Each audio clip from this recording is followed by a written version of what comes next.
But here's the real lowdown. Put the blame on Maine, boy.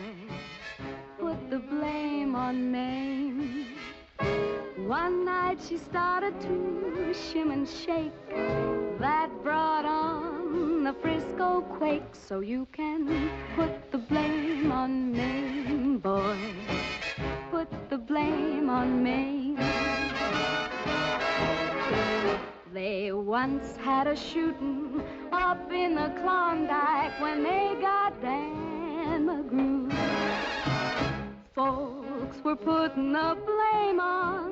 Et on a retenu que la danse, qu'on appelle la danse au gant, quand elle enlève, elle a un grand gant qu'on appelle un gant passe-coude, parce qu'il va jusqu'au biceps et elle met à peu près 2 minutes à l'enlever. C'est à la fois un numéro de danse et de striptease du bras qui est d'un érotisme torride. Et c'est une danse qui est fabuleuse parce qu'elle est faite, comment dirais-je, à partir de la ceinture scapulaire. Ce sont ses épaules, elle a de larges épaules et elle imprime un mouvement d'ondulation aux épaules et avec un jeté en arrière de la tête et tout le reste du corps suit, mais comme si chaque membre, chaque organe était autonome. Et pour donner un ensemble comme ça d'ondulation, de faibles déplacements dans l'espace, qui fait que tout le monde est sidéré par ce type de corps. Parce que ce qui compte, c'est l'impulsion, ce qui fait que d'où part la danse, et c'est ça qui va donner au regard du public presque la clé, la façon de se brancher sur ce corps qui se met à danser. Ça m'avait estomaqué, voilà Rita. La naissance du cinéma, qu'on fixe un peu arbitrairement au décembre 95, avec la projection au Salon Indien du Grand Café, boulevard des Capucines. C'était pas la première projection de cinéma, mais la première séance payante. Et ça correspond à l'avènement de la danse moderne par Loie Fuller, une grande danseuse américaine qui faisait des tournées en Europe et en particulier à Paris, et qui a révolutionné pas simplement le ballet, mais la danse tout court, et en particulier le solo.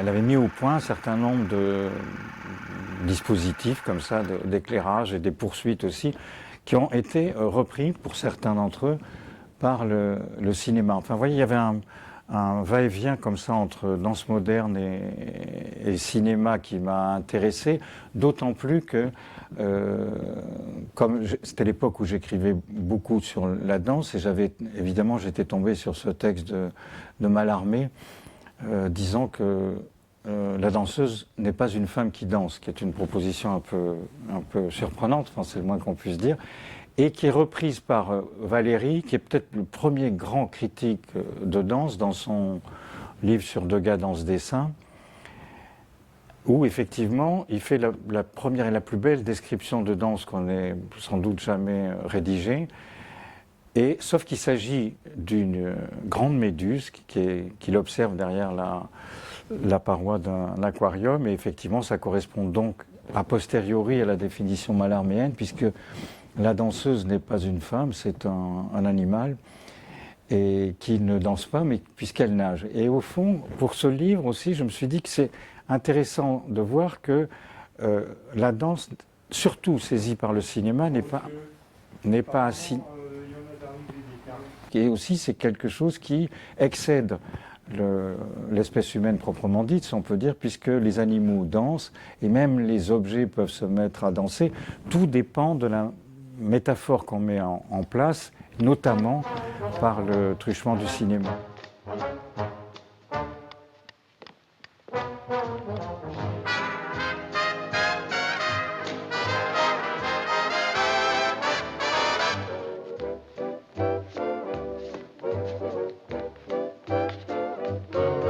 Les comédies musicales, les péplums, la danse est presque partie prenante. Si on enlève la danse et la musique qui va avec, il reste rien des films. Donc c'est plutôt des films de danse que des films traversés par la danse. Là vous parliez de Ford ou du My Darling Clementine ou le massacre de Fort Apache, c'est qu'à un moment donné, la danse intervient et modifie le sens, mais j'allais dire dans tous les sens du terme, la direction du film, même du scénario, et donne comme ça une orientation particulière qui fait que si on retirait ces séquences-là, le film lui-même, non seulement se mettrait sans doute à boiter, mais n'aurait plus cette forme d'intensité et même de signification.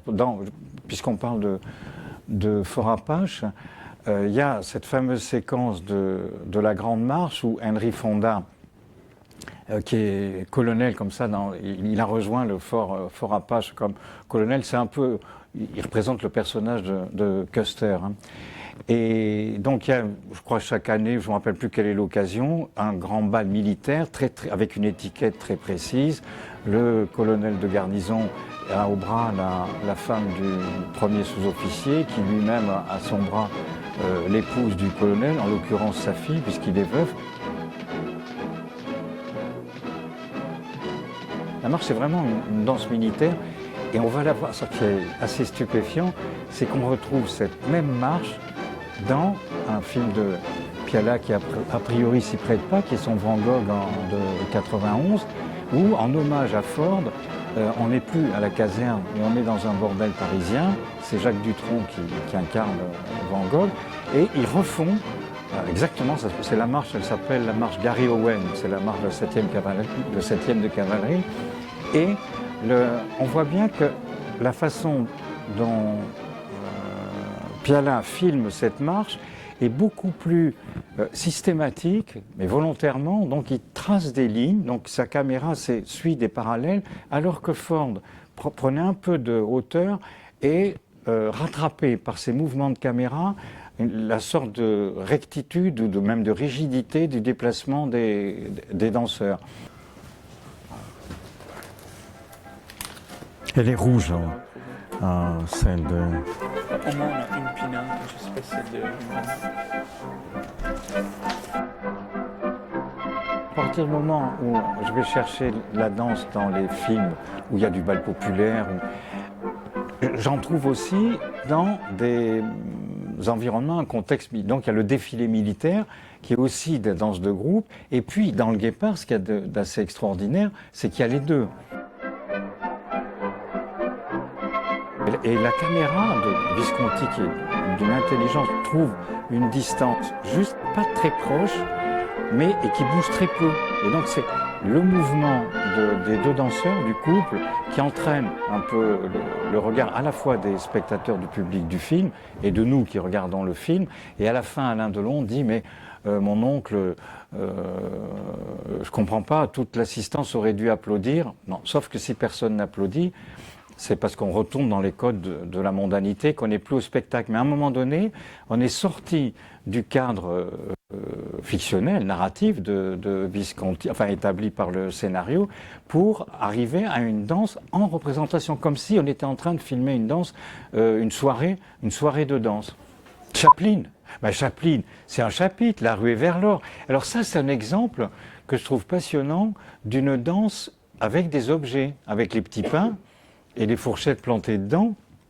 Alors même si c'est pas lui qui a inventé le sketch, je crois que c'est Fatih, ou Fatih avec Keaton, mais cette danse des petits pains, elle est prodigieuse, elle a inscrit comme ça la puissance de la danse dans ce film-là. Cette séquence, elle est incroyablement précise, il y a des pas de danse classique, il y a des sissonnes, des grands jetés, il y a des pas de music-hall mélangés, un peu comme Valentin de Desossé, tout ça avec deux fourchettes plantées dans des petits pains, et c'est un rêve que fait le personnage du vagabond chercheur d'or dans le film. Et voilà un exemple où ça peut être qu'au cinéma que la danse peut advenir de cette manière-là. On peut pas mettre ça sur scène, ça n'aurait aucun sens. Et là c'est une fertilisation mutuelle que je trouve magnifiquement réussie. Voilà, exactement. Moi, j'avais déjà vu le film. Elle, je la connais pas, mais j'avais vu le film quand il est sorti au Ciné 104 à Pantin. En tout cas, s'il n'y avait pas le cinéma dans la danse, elle ne serait pas ce qu'elle est. Ça, je veux dire, l'impact du cinéma sur la danse est manifeste chez les plus grands chorégraphes de l'époque. Inversement, Parce qu'il y a des tas de films enfin, où il y a de la danse, par exemple, des soirées dans des boîtes de nuit, et ça n'apporte rien. Enfin, c'est simplement un chapitre, c'est un moment. La danse ne transforme pas systématiquement un film, elle ne lui apporte pas forcément une plus-value. Oui, peut-être qu'il pourrait s'en passer. Dire, s'il n'y a pas la peinture dans le cinéma, il existe quand même. Mais on dit qu'il y a tout.